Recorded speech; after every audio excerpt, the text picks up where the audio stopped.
You know, Gravity Falls came out in 2012. Damn, just saying that makes me feel ancient. But it did make me wonder, does Gravity Falls still hold up in 2026? Spoiler warning, yes it does. And today we will be exploring on why I think Gravity Falls still holds up in 2026. Before we get into anything, I want to talk about the intro because, man, I love this intro. Watching it again for the first time just hit me with like a wave of nostalgia. Also, the music slaps.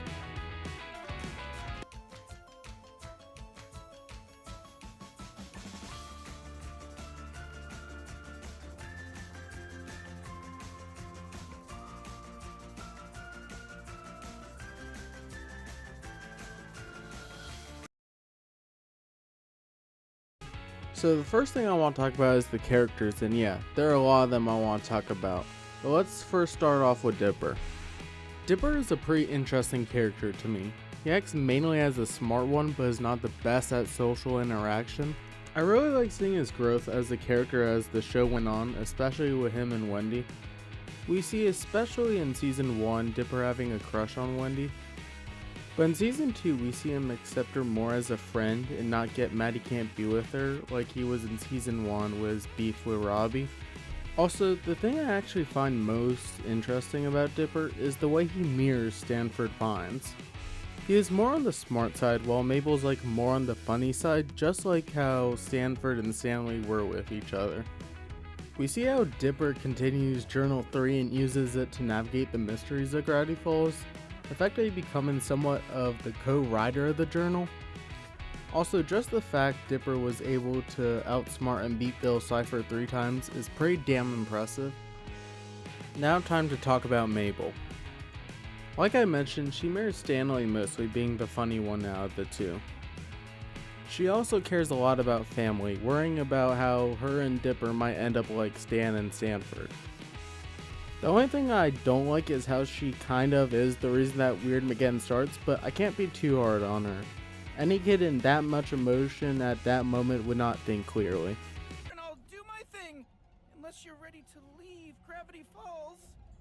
Just a little more summer.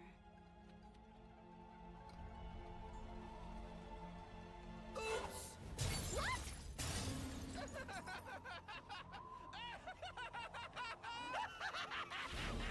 Oh no! Wait!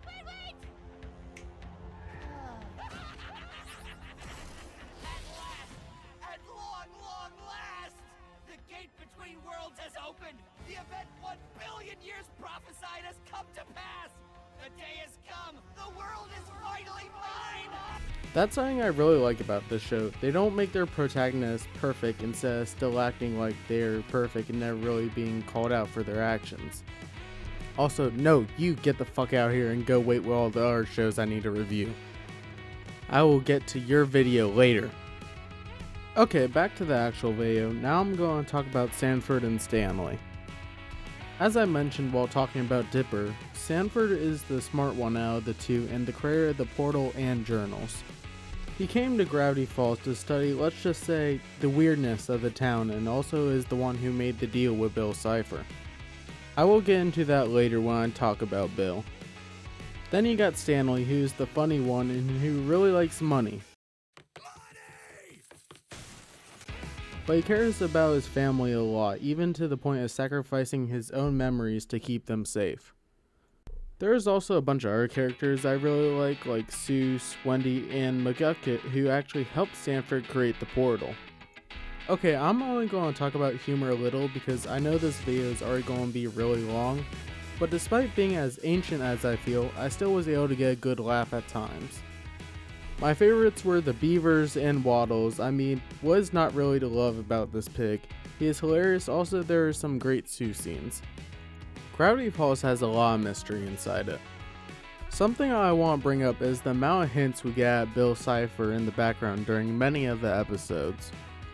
Like the window with an eye on it, which looks like Bill Cpher, an eye crashing through a triangle window. You can even make a case for Gideon's cape, and you can also see a sign of Bill Cpher on Dipper's shield during Summerween.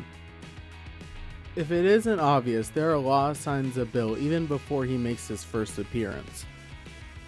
Hell, Gravity Falls itself is a mystery. Why the hell is it even like this? I mean, in Oregon of all places? Like, this is something I would expect out of Florida, not Oregon, but that's besides the point. Then you got the journals, which are the findings of Stanford Pines while he was in Gravity Falls, and you got groups like the Blind Eye Society, which was created by McGucket. But also you got the Gravity Falls books that were released. I even own one, which is the Book of Bill. But another thing I want to mention is some of these episodes can be kinda creepy, even for someone like me who's used to covering FNAF, which is literally about dead kids possessing animatronics. The main episode I want to mention is episode 12, Summerween, which was kinda creepy for me because, I mean, the monster literally eats a kid and I thought he was actually going to be dead for the rest of the episode, but luckily he wasn't. Now time to talk about the two main villains. So I would say the main villain of season 1 would be Gideon, who's basically the rival of Stan in the Mystery Shack. You know, despite him not looking really intimidating, he almost literally kills Dipper in his first appearance. Also, Gideon is so easy to hate, mainly because he's kind of a fucking creep. He continually tries to get Mabel to date him using manipulation and pressure from other people. And if you can't tell, I really don't like Gideon. Also, when he was defeated, we saw he had cameras in everyone's houses, just proving my point even more. Also, wait a minute, he has a camera in Pacifica's house? What the fuck? Alright, now with Gideon out of the way, it is now the time you all have been waiting for, Bill Cpher, who is one of my favorite villains of all time. He is such an entertaining villain, but also one of the most menacing villains as well. He is really good at manipulating people and tricking people like he did in Season 2, Episode 4, manipulating Dipper by telling him his sister really never had done anything for him, and tricking Dipper into giving his body up to Bill. Also, the way he was able to take advantage of Stanford Pines being desperate about figuring out the mystery of Gravity Falls and making a deal with him is kinda genius. Then we see in Weirdmageddon him be able to trick Mabel into giving him the globe by possessing the time traveler we saw in a previous episode. Also, just showing how powerful he is, he was able to mess up Gravity Falls in just a few days, and also when he turned the guy's face into, I don't even know what to call it. Just imagine being Pacifica and seeing a Dorito come into town and turn your dad into that, and tell me that isn't terrifying. Then also look what he did to the little leader of time, just up and killed him. And yes, I know he was defeated, but you know, he might not actually be dead, just to pay attention to his last words. Also, the last thing I want to add, he's a great singer. We'll meet again. Don't know where, don't know when. Oh, I know we'll meet again some sunny day. Now the last thing, a great finale. Weirdmageddon has everything you want in a finale.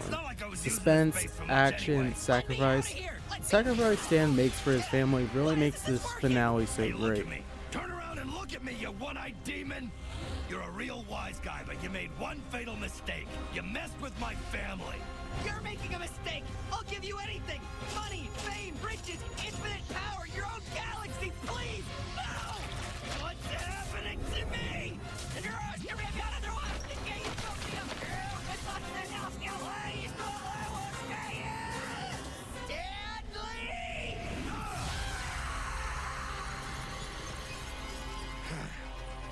So, in conclusion, Gravity Falls is just a beautifully constructed show, and to answer my question from earlier, yes, Gravity Falls does still hold up in 2026.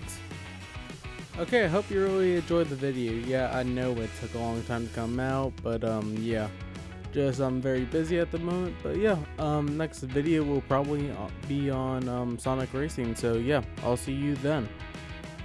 Thank you and good night.